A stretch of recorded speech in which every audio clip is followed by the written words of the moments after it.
Welcome to Taking Healthy Back with Maria, with your host, Maria Malec, experience coach, conscience educator, and destination retreat host, presents to you countless ways to overcome an overwhelmed, overprocessed, and over-medicated lifestyle. She'll be covering everything wellness, from getting more from life than you put into it, destination retreats to healthy cooking and conscious education. So please welcome the host of Taking Healthy Back with Maria. Hey there, welcome back, wellness seekers. I'm Maria Malec, your host of Taking Healthy Back with Maria.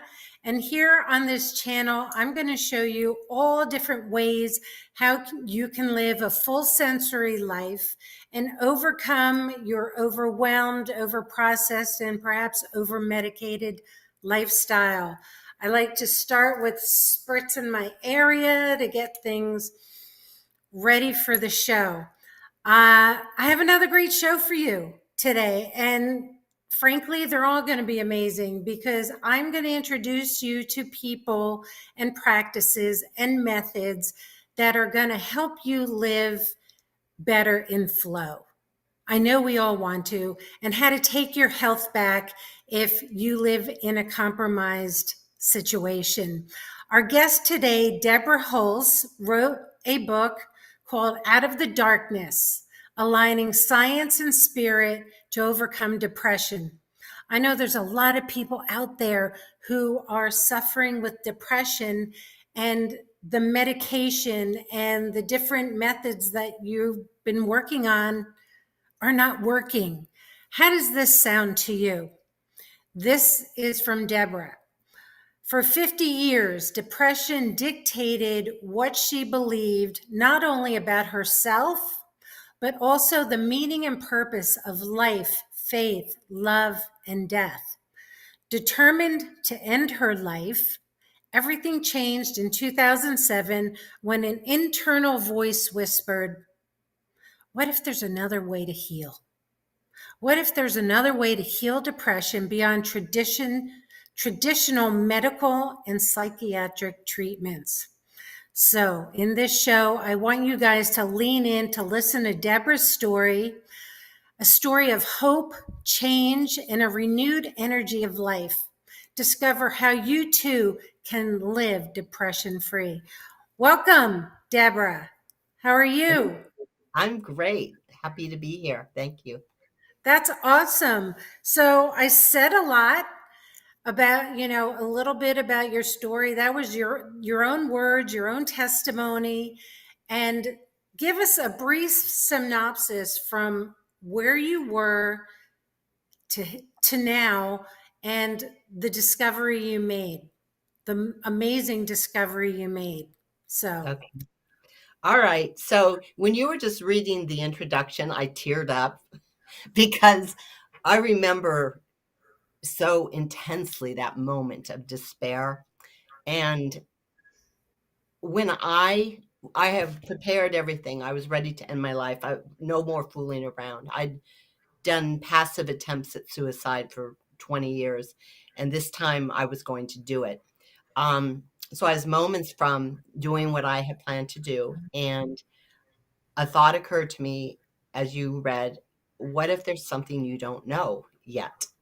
And so for 50 years, from my earliest memories, without the word for it, probably the earliest memory I have of being depressed, I was about 4 years old, and I was in foster care.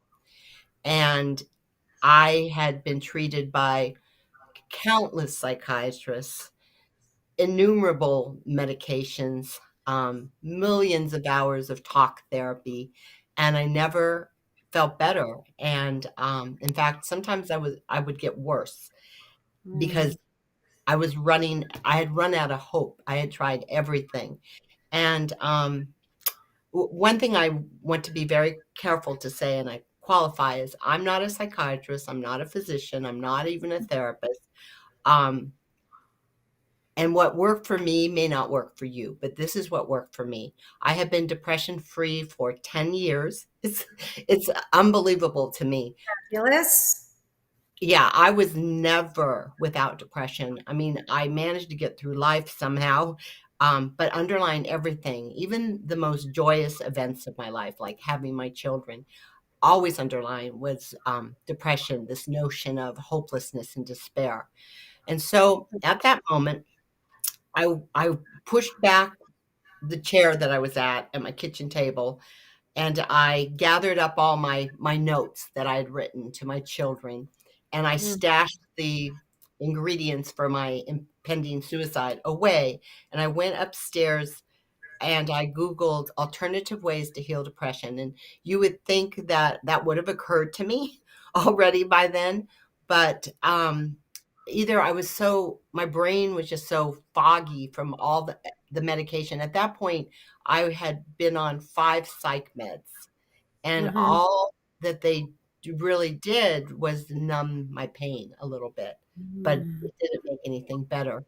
Um, I had decided I was going off the medication, and so I was out of hope. There was nothing left for me. So I went upstairs to my laptop. I Googled alternative ways to heal depression, and the oddest thing popped up in one of the little sidebars. It was actually an ad for Gary Zukav's book, The Dancing Woolly Masters. It's a mm, overview of new physics, and for the first time in my life, I began to read about energy and how mhm, electrons and photons and neurons um, work. And that my first step towards overcoming my depression was I always felt alone my whole life. And I was mm, raised in a fundamentalist um, Baptist church, and where I was told that if I didn't believe certain things, I would go to hell. And mhm, so underlying my depression was this terrible fear of death because I tried to I tried to believe their dogma. I tried. I even prayed to believe the dogma, and I just couldn't. And so when I learned about energy and that we're all connected to everything, um, and Gary Zukov explains it in really simple terms. I'm not scientifically oriented at all. But I began to mhm. understand energy. Me too. I was just agreeing. Yeah, Oh, I'm. oh, you're green. So when you understand, or when I understood, I'm not really alone, I began to let go of this notion that I might be going to hell, even though intellectually I had disregarded that some time before, but it was still like, what's the meaning? What's my Mhm, purpose? I'm living a purposeless life. And when I learned about that we're connected to everything, that was the first step. Then a whole series of things started to happen and leading me to a greater understanding of my depression and what I could do about it. And I happened to meet quite randomly this man who calls himself an applied quantum philosopher. And he also happened to be a therapist. And I started seeing him because I found his website and it said, exploring the infinite possibilities within. That was his tagline. And after I met him, he introduced me to this is what I'm most passionate about, which I've shared with you. I get excited when I'm going to say the word neuroplasticity, but don't let that I scare you know. because all it is changing your brain. I discovered the science of neuroplasticity, which is that we all have the power and the ability to change our brains. And it's not even that complicated. And so when I found out I could rewire my brain, a couple of people have told me to quit saying rewire your brain because it sounds too scientific or scary. And I'm like, no, I have to say rewire my brain because I rewired my brain. And I will tell you a little bit more about how I did that. But what was stunning to me when I discovered that in 1949, a neuropsychologist named Donald Hebb introduced the theory that we can rewire our brains and change our neurochemistry. I was Mhm, like, why? All the psychiatrists I saw, how come nobody ever told me this? And I don't know that there's an agenda, a malicious agenda, or that that's just how psychiatrists and therapists are trained, that the Right. only real solution for depression are drugs. And so when I discovered that, I was energized to see, how can I change my brain? How can I end my depression? Because by then I was still struggling, not as bad, but still struggling. And so I developed some methods and practices, changed my lifestyle dramatically, and I effectively rewired my brain. When I rewired my brain, it changed my neurochemistry. People refer to me as the most joyful person they know. And I get so choked up by that, because I was a miserable person for 50 years. And I don't want, actually, it was 55 years. And actually, the date was 2013. The 2007 that you read is a mistake on my part. It was in 2013. So I don't want other people to have to wait 50 years or 55 years to fix That's their how I brain. Yes. that's how And I feel. I feel the same way. And yeah, how old are you? I'm 59. How old are you? I'm 3 years from 70 and excited about No way. That's it. amazing. I'm And I 67. think, Deborah, we were made for these days because, what I know now, I learned about 6 years ago what you're talking about. I Mhm. actually went to a brain conference, and you should look up Dr. Caroline Leaf if you don't already know about her. And that's when my mind got blown. And I realized that what you're going to be talking about, how you helped yourself, is what I've been talking about for the past 6 years.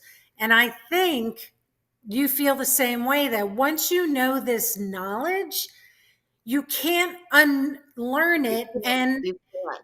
life just gets better. And I don't know about you, but I try a lot of different things that affect the brain. And so I want to hear your protocol on what you did. Did you use supplements? Did you use oils?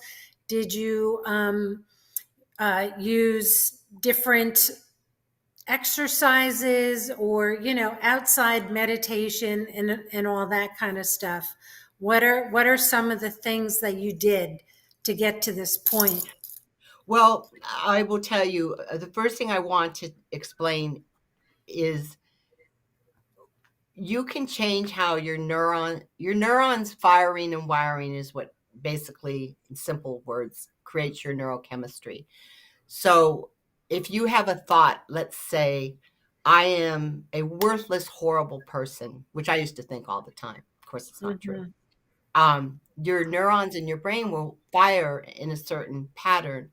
And if you think that thought often enough, which I thought it my whole life, um, it's going to affect your neurochemistry. So the beauty of neuroplasticity is, all you have to do is change your thoughts. You don't have to believe the thought, the new thought. Like, I made a list for every bad thing I thought. You're a terrible person. You're a terrible mother. You're worthless. You're hopeless. Your life has no meaning. I made a parallel thought that was the opposite. So, like, let's Mm, say, just take this one. I'm a terrible mother. I changed it to, I'm a wonderful, loving mother, or I'm a worthless person. I am a worthy person. Um, and mhm. you don't, this is the most exciting, like, I get goosebumps every time I start to talk about this. You don't have to believe it for your neuron to start Fine. firing differently. And Right. so what I did was, besides all the other things you mentioned, I started writing down every bad thing I thought about myself and wrote an opposite corresponding thought. I put those thoughts on Post-it notes, index cards. I had them everywhere. I had them on my car panel. So, Deborah, I want people to think about the things that they're talking about. We have a break that, we'll be back in a couple of minutes, but start thinking about the things that you say to yourself, that Deborah can help you find a solution to believe the opposite or to say the opposite. We'll be right back. Thank you. What if there were a super tiny device that could diagnose the brain and is smaller than a single human hair? What if you could see inside the brain to help an epilepsy patient during surgery or to help the fight against Parkinson's disease?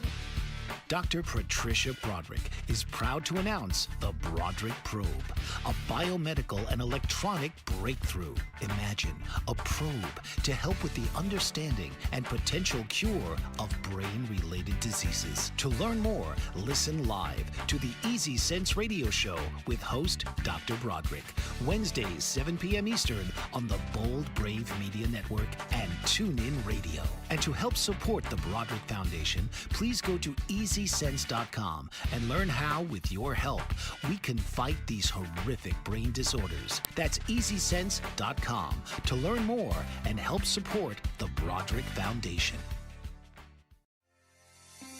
Author, radio show host, and coach John M. Hawkins reveals strategies to help gain perspective, build confidence, find clarity, achieve goals. John M. Hawkins' new book, Coached to Greatness, Unlock Your Full Potential with Limitless Growth, published by iUniverse. Hawkins reveals strategies to help readers accomplish more. He believes the book can coach them to greatness. Hawkins says that the best athletes get to the top of their sport with the help of coaches, mentors, and others. He shares guidance that helps readers reflect on what motivates them, rediscover and assess their core values, philosophies, and competencies, find settings that allow them to be the most productive, and track their progress towards accomplishing goals. Listen to John Hawkins' My Strategy, Saturdays, 1 p.m. Eastern on the BBM Global Network and TuneIn Radio. Welcome back, Wellness Seekers. Glad you're here. We're having a very fun and interesting conversation with Debra Holz, who is telling us how she overcame depression and how she's teaching other people how to do it outside the mainstream medical ways that we're used to. So, Debra, share with us as many methods and things that you did, protocols that you did to gain your power back and freedom to feel without depression. All right. So there were many things I did. And as I was saying, it started with changing my thoughts. I had to very thoroughly examine the underlying beliefs that fueled my depression. And again, I started listing those things. I practiced saying, you are a worthy person. You're an amazing mother. I just would say out loud. And if there was somebody else around, I would say it in my head. But I had the luxury of, at that point in March 2014, of moving to the mountains about an hour outside of Pittsburgh. And I had, because I had been so miserable, I was in miserable condition. I was 60 pounds overweight. I was all around unhealthy. And when I discovered this ability of mine to begin to change my brain, I wanted to fully immerse myself in it. And one of the things that became really important to me in the healing of my brain was, I'm told I shouldn't say healed my brain, but I did heal my brain. I believe it. I know. I've had so many people say, you can't say that. Oh, I don't want to forget to say this, so I'm going to interject. That people, I will never be depressed again. It's impossible. And you made some reference to it. People have said, you can't say that.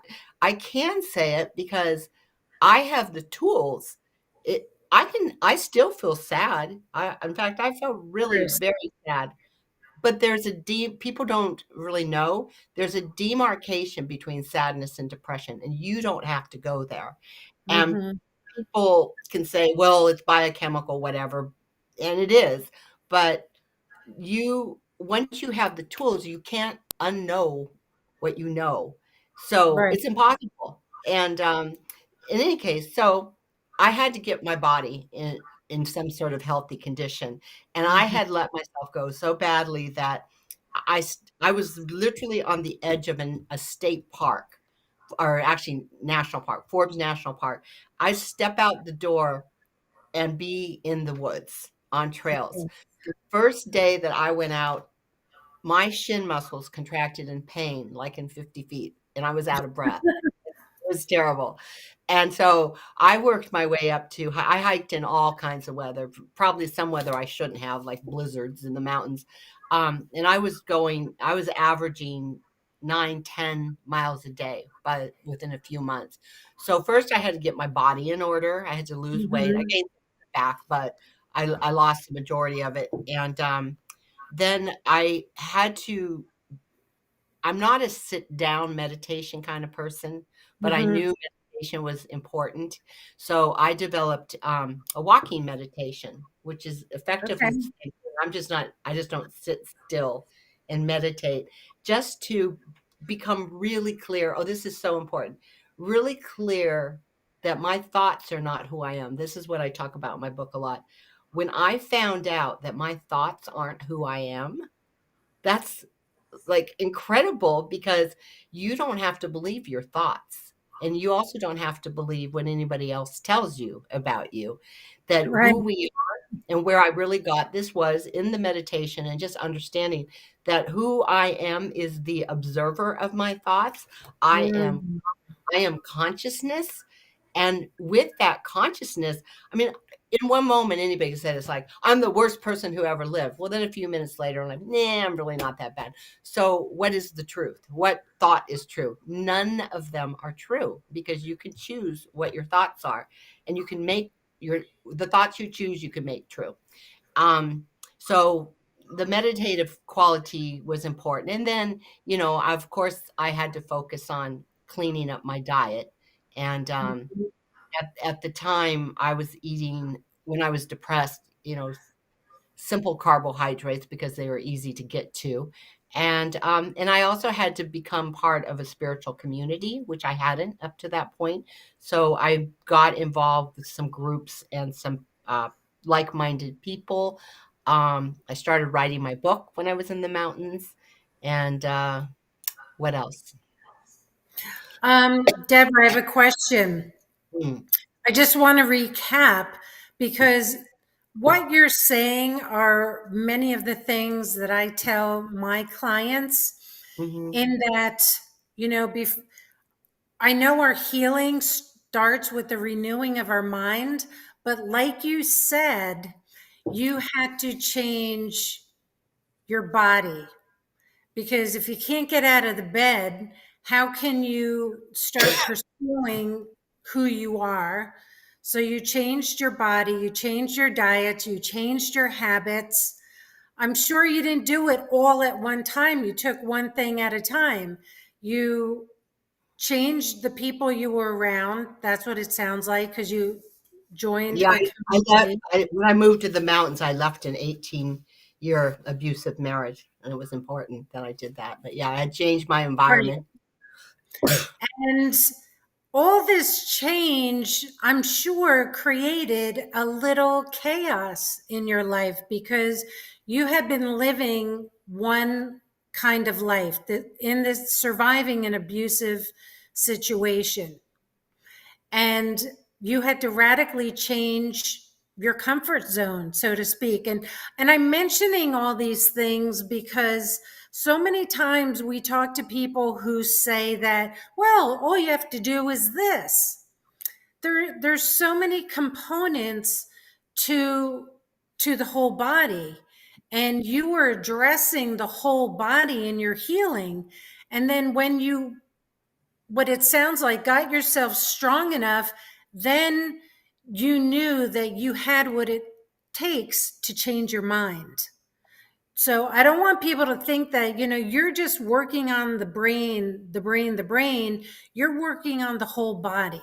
And is that correct Well, well, in what I'm yeah, because, saying? as you know, mind, body, spirit, it's all connected. We're all one. Correct. And yeah, and I want to say the whole process from my discovering quantum physics to being fully healed was about 8 months. It did not happen overnight. Amazing. And why is that amazing? That's Eight a long, months. yeah. Eight, hun, I know people who have been on meds for 40 years and don't feel any better. What I'm saying is, 8 months Yeah, is well, I thought you were I going to say 18 months or no, I 2 will. years. I had the luxury of being in the mountains and I was all alone and people worried that I loved it because I was in chaos for 18 years and 8 months. I had people contact me and say, I read your book and I don't feel better yet. And I'm like, it's a process. But I had the luxury of being fully focused on myself with no other responsibilities except writing my book. And so that was my whole goal in being there, was to get better. And And I fully understand that, and I hear what you're saying.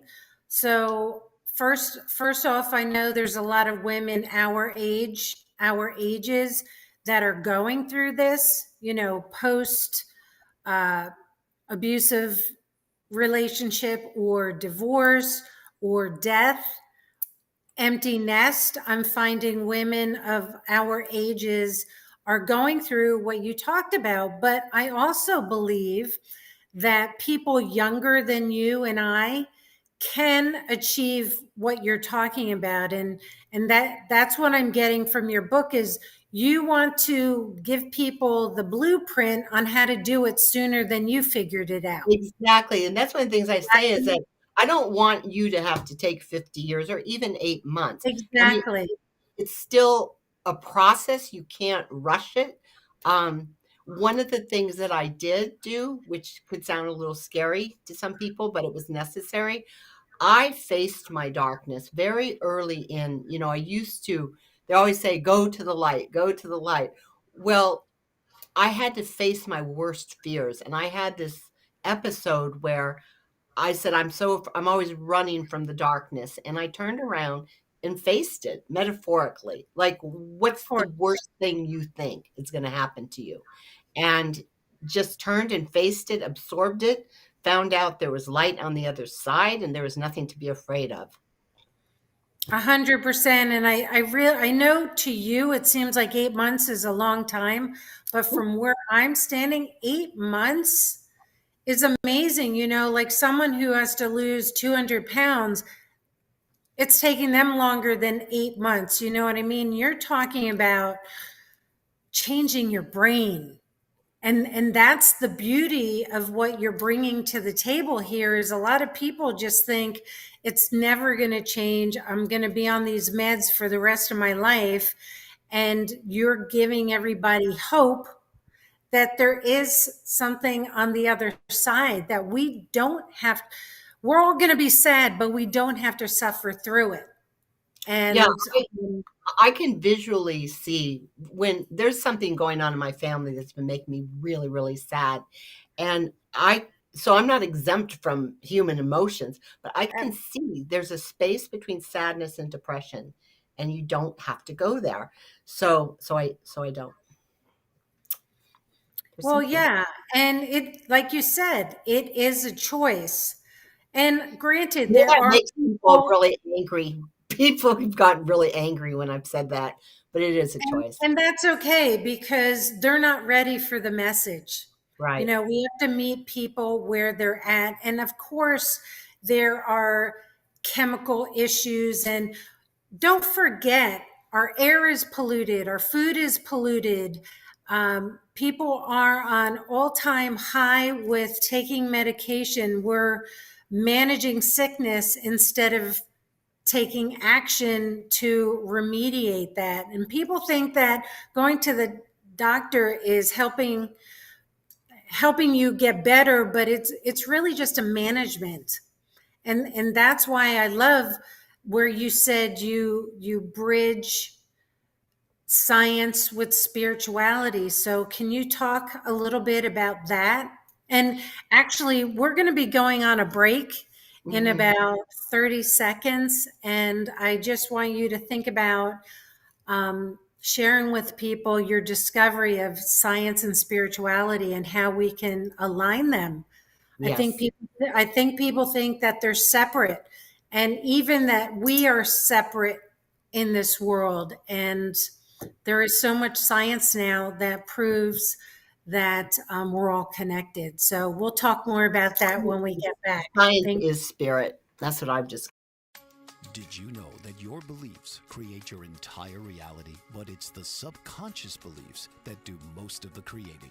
Belief shifter and life coach Shiraz can help you identify those limiting beliefs and eliminate them, often in a single session. Like, it was almost instant. Like, I had relief right away. Creating better health, relationships, careers, and finances. Let Shiraz help you step out of safety and into awareness. Definitely something's happening.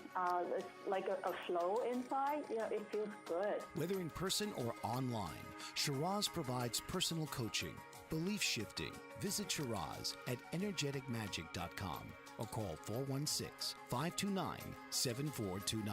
Energetic Magic on the BBM Global Network, Tuesdays at 7 p.m. Eastern. Find your greater happiness. Be well. Be aware. Be magical. Are you struggling to care for elderly parents or a spouse? Do you wonder if being a caregiver is making you sick?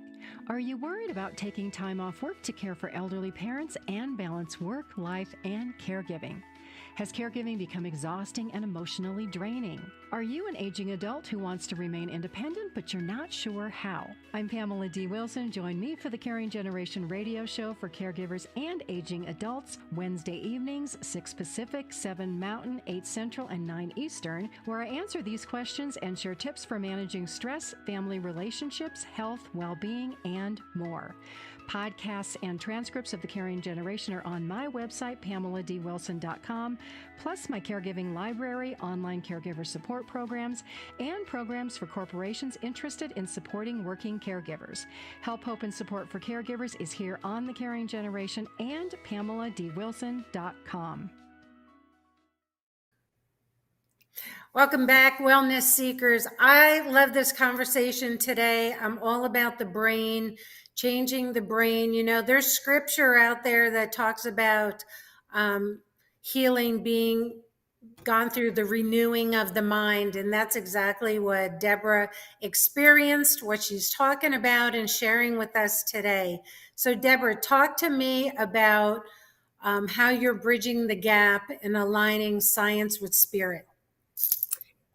When I learned about quantum physics, and I want to say again, I had to drop out of a science class in high school because if I was going to flunk it, and I didn't want it. So I'm not scientifically minded at all. So don't let quantum physics scare you. But when I understood that, for instance, electrons are connected to all things, everything in the universe is connected. It's a scientific fact. We are not separate from any divinity, or because of my religious brainwashing, I don't like to even use the word God. What I say is the divine orchestrator, that there is something. I mean, we can't know for sure, but when I recognize that I'm part of an infinite, eternal whole, and I do believe that beautiful. Our purpose here is love. And when I discovered that, I quit being afraid of dying. Like, I'm not afraid of dying anymore. And that was my underlying. My daughter gets so annoyed with me. She's like, Mom, you're so morbid. No, it's because it's a curiosity to me now. I'm wondering what this is going to be like. It's more like, I hope it's not hell. I hope hell really doesn't exist. But if it does, I'm in big trouble. But no, I lost my fear of hell. I lost my belief that I was a defective person, that I was somehow a sinner, that I was loved, and that I have nothing to fear. And that was life-changing. And I wrote Gary Zukov a letter and gave him a copy of my book. He didn't call me to thank me yet, because his book was so instrumental. It was written in 1979, and I don't want to sell someone else's book, but if you want an understanding of energy at a layperson's level, I learned it from him. Okay. What's the name of it again? It's the Dancing Woolly Masters. It's I shouldn't be promoting someone else's book. Dancing Woolly Masters. I'm just kidding. Wu, W-U-Li, the Dancing Wooly Masters, and it's something, Wooly means something to do with patterns of organic energy. Okay. And I think, like, I buy copies of it and give it to people. Sometimes I've gotten it for 49 cents on That's Amazon. cool. But I do want to tell you something a little bit humorous. This is so I've been seeing the same psychiatrist for 10 years. When I got to the point, I went to him and I said, I'm going off all these medications. I'd rather be dead than on these medications. And he said, if you go out, and I do not suggest anyone else do this because there could be disastrous consequences. But I said, I'd rather be dead. I said, I'm going off all of them. I'm doing it now. I'm not going to continue living this way. People would refer to me in those days as a walking zombie. I was just numb to the world, but still in pain. And he said, well, if you do that, you're either going to kill yourself or you're going to die. I'm like, okay, well, I don't care anymore. So I did go off of them. Fortunately, nothing happened. About 8 months later, I mentioned 8 months before, I emailed him and he said he was firing me as a patient. He didn't want me as a patient anymore because if I Wow. wasn't do what he said, he fired me as a patient. So about 8 months later, I wrote him an email. I said, you won't believe this, but I discovered neuroplasticity, blah, blah, blah. I haven't had depression for 8 months. And I'm not on any medication. And he said in his email, he said, you're a liar. Don't ever contact me again. Like, what? I thought this was Wow. good news. I thought it was good news. And I don't know. I've thought about sending him a copy of my Hard. book. Yes, but it's because that's how they're trained. That's how they're indoctrinated themselves. So And what's so where do science start and spirit meet each other? You know, well, where's the they're, alignment? How can they're you the just same. First of all, they're the same thing. Science and spirit, they're the same thing. And when you understand, this is the best way I could explain it from my perspective.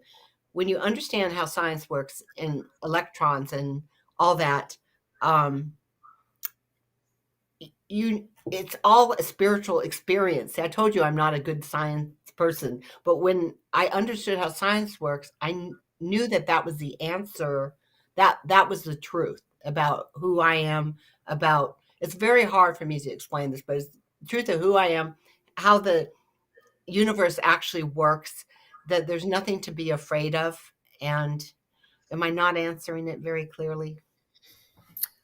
no, you're answering it in the best way that you can explain. Do you explain it in the book? Do you have, you know, Well, I'm sure I do explain it in the book.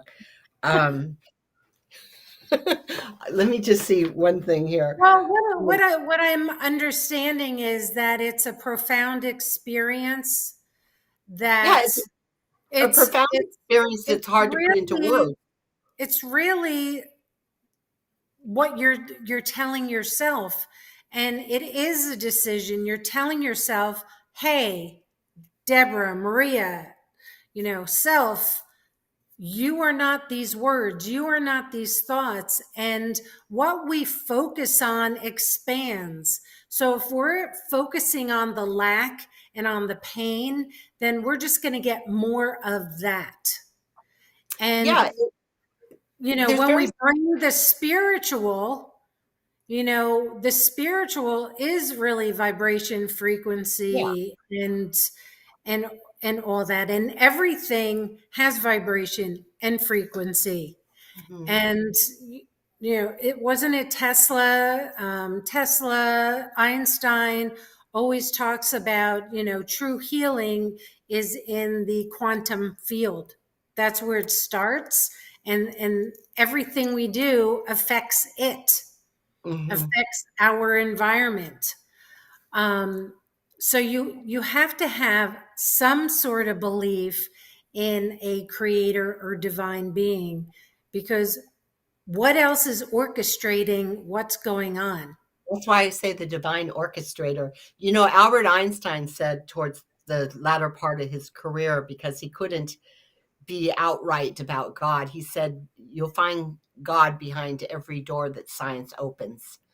And Mm, and a lot of people believe that he was a atheist, but the more he understood about how more he understood science, the more he believed in a God or a divine orchestrator. Well, science is based on nature. You know, if we're getting vitamins and it's created in a lab, they know what the constituents, let's say, of an apple are, or an orange, vitamin C, and they're isolating it. So they're basing it on nature to begin with. So my point is, why are we going to the thing made in the lab? Why don't we just go to nature first? Well, and you know, there's an epidemic unlike anything that Mm, is recorded of depression and suicide at this time in the world. So, if the drugs are the answer, how come we have this epidemic of depression and suicide? Because apparently it's not working. And more interesting, men commit suicide more frequently than women. Women have ideations about it, but because poor men can't, poor men don't express their emotions, so mm. they end up not getting help and killing themselves. But yeah, if drugs are the answer and psychiatrists are the answer, even talk therapy. I mean, how many times can I tell the same damn story over and over again? You've got to go inside, uh, Mhm. find out who you really are, which is consciousness. The observe consciousness is science, is spirit, the same thing. Find out who you really are, and that there's nothing to fear, and fix your brain. Right? Fear is false evidence appearing real. Mhm. And when I feel fear or anxiety, I think, what source am I believing? Because the source I believe in does everything for the good, is always doing things in my favor, uh, gives me peace of mind. When I have those fear based worry, anxiety, I know that that's coming from the wrong source. That's not our birthright. Our birthright is to be abundantly healthy and everything to go our way. Basically, I mean, it sounds silly, but why do we have such a hard time believing that? Isn't that kind of the thing that we want to give our children? You know, let them experience the best life ever. And I believe my creator has the same idea for me and for you and for everybody else. I think too many people give power to a darkness, instead of the thing that created us. That's my opinion. Yeah, and the other thing that was transformative for me was along the lines of what you just said is a lot of really bad things happened to me. You know, worse has happened to other people, less has happened, but Mhm. trauma is relative. And when I would say to myself, "Why is this happening to me? Why are all these bad things happening to me?" And, you know, kind of whining on the inside of my head, when I discovered that every bad thing that ever happened, so-called bad, was meant to teach me something. And Mm. now when something bad is happening, even like something really painful is going on in my life right now, is I automatically look for the lesson. What is the lesson? And Me be too. thankful. I actually early on in my recovery, I became thankful for my depression. I actually said to the heavens one time, literally up to the heavens, I said, I'm thankful. I'm going to be thankful for my depression and what it's about to teach me. That's beautiful. Yeah, and there was one point where I was real solid with not being depressed, and then something really terrible happened.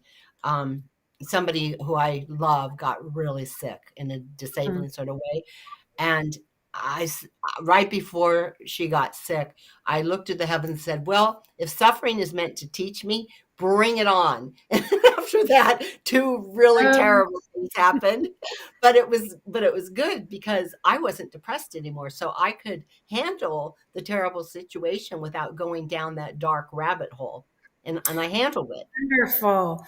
Well, Deborah, we have one more break, and then when we come back, let's let people know what you're going to offer them for them listening and wanting to get more help in this area. So we'll be right back, you guys. Thank you. What if there were a super tiny device that could diagnose the brain and is smaller than a single human hair? What if you could see inside the brain to help an epilepsy patient during surgery or to help the fight against Parkinson's disease? Dr. Patricia Broderick is proud to announce the Broderick Probe, a biomedical and electronic breakthrough. Imagine a probe to help with the understanding and potential cure of brain-related diseases. To learn more, listen live to the Easy Sense radio show with host Dr. Broderick, Wednesdays 7 p.m. Eastern on the Bold Brave Media Network and TuneIn Radio. And to help support the Broderick Foundation, please go to EasySense.com and learn how, with your help, we can fight these horrific brain disorders. That's EasySense.com to learn more and help support the Broderick Foundation. Author, radio show host, and coach John M. Hawkins reveals strategies to help gain perspective, build confidence, find clarity, achieve goals. John M. Hawkins' new book, Coached to Greatness, Unlock Your Full Potential with Limitless Growth, published by iUniverse. Hawkins reveals strategies to help readers accomplish more. He believes the book can coach them to greatness. Hawkins says that the best athletes get to the top of their sport with the help of coaches, mentors, and others. He shares guidance that helps readers reflect on what motivates them. We discover and assess their core values, philosophies, and competencies, find settings that allow them to be the most productive, and track their progress towards accomplishing goals. Listen to John Hawkins' My Strategy, Saturdays, 1 p.m. Eastern on the BBM Global Network and TuneIn Radio. Welcome back, Wellness Seekers. Thank you so much for being here. We're about to wrap it up for today. Debra, why don't you share with our audience what you have to offer them in your book, your services, your website, whatever it is that you'd like to share, please do. Well, first of all, I want to get a copy of my book to your listeners. So we're going to, if you go to my website, which is debraholz.life, and you go into contacts and you just send me a message with your email address, I'll enter it in a contest to win the fabulous Out of the Darkness, Aligning Science and Spirit to Overcome Depression. My book won a national award, to my shock. It achieved bestseller status on Amazon in 6 categories, new release. And also, I have a subscription membership business where I can work more closely with people and maybe explain better about aligning science and spirit. And I think I may develop a one-on-one coaching business, but I'm not even close to that yet. That's okay. Just getting on these podcasts and sharing your story, because there's so many people out there who share a lot of what you said. What was the one thing you said? You have 5 methods that you'd love people? I think it's 6 steps to. It's an overview. It basically, and if you go on my website, you can get a free copy of that. It covers what I did, like basically addressing my health, my underlying beliefs, Okay. my thoughts, hiking, nutrition, meditation. Okay, great. And they can get that free. Yeah, that's free. Right. Go on And my what website. is it? The six methods? 6 steps to overcome depression by Depression Free Deb. Awesome. Thank you so much, Deb. You are exactly the kind of person we need on this show, taking healthy back, taking your control back of your own health, not managing sickness. And I want to let everyone know that next Friday, we are going to have a guest on who is going to talk to us about an organization called Girl Power Alliance and how you can get involved with that. And it's going to be a great show. And if you are looking for more information about Taking Healthy Back, if you'd like to be a guest on the show, if you're a facilitator, if you have a product or a service that you'd like to share with a larger audience to get out there to help take healthy back, I would love to have you. If you'd love to be a sponsor, looking for sponsors who are looking to spread the word about taking healthy back with their method or product, you can find me on Instagram and Facebook and, all the places, YouTube, Taking Healthy Back with Maria. I'm also on an app if you'd like to explore working with me in my coaching program. It's a 90-day program, you guys, super easy to help you get back into alignment. It's heal.me. And I would love to talk to all of you. I want you to use this platform as a way to better all of society. We're all here together. We might as well work with each other. People like Deb and all the other guests that I have on are here to help the masses, and we certainly need it. And to live a full sensory life, don't keep turning off the bad because you turn off the good. And we just want everyone to live in unity, in harmony, as we were created. It's not that hard. We make it hard. And our life is the compound choices, or the compound effect of all our choices. So come here to find the better choice for a better you and to live a better life. Thank you so much for watching this week, and I'll see you next time. Just a mom, you guys, bringing you goodness. Peace. This has been Taking Healthy Back with your host, Maria. Tune in each week as Maria will empower you to put your wellness in your control. Right here, Fridays, noon Eastern, on the Bold Brave TV network.